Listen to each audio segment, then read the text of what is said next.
Hi, my name is Nikita. I am currently working on a short film that is entirely done with Cinema 4D dynamics, and it's about this guy here. Now, why dynamics?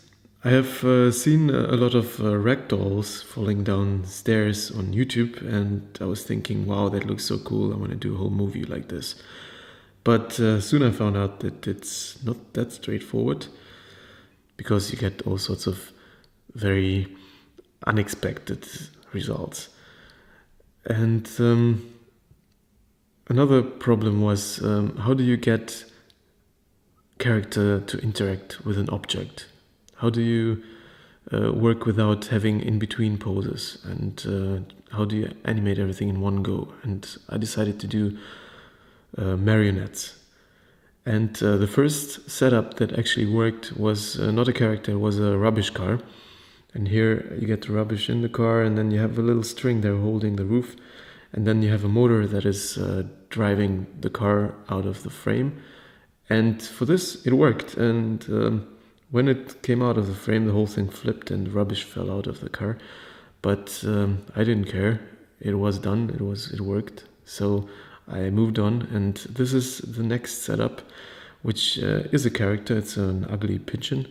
And by moving those boxes that are connected with strings to the wings, you flap the wings, and you can animate the pigeon just by this. What do you need if you have a bird? You need a tree, and this one is done with Cinema 4D hair.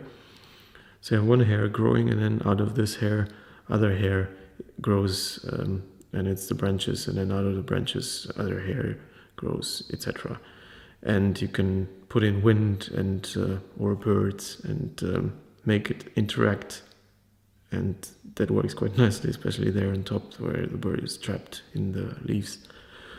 The next obvious thing was to do some real characters, and I built giraffe, zebra, and a lion, and these are controlled with those strings on top. And I kind of got the hang of it, how to animate it, as you can see on the controls, how they move. And then you get these things, and it's a bit unexpected quite always. That's one of the nice things about working with dynamics, that you never know what your characters will come up with. You give them directions and hope that it works. Like here, these guys, they run, and then I had a problem to stop it. So I had to build a cube for him to bounce against, and then make it invisible later on.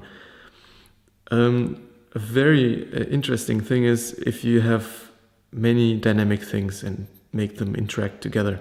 Swing, I thought, looks quite realistic, while the other things sometimes look a bit off and silly. This setup is, I call it the Flint Stone Set Up, because the foreground is still, kind of still, and the background is moving past the foreground, and you have a little tiny motor driving the feet of the character, and you have a fan that is blowing the leaves past the character. And this is the other way.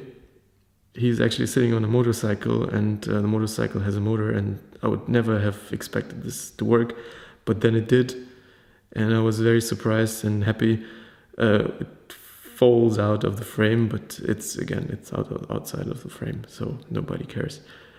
This is done with the house is getting destructed with normal, regular, rigid body dynamics, and then the thinking particles come out of it.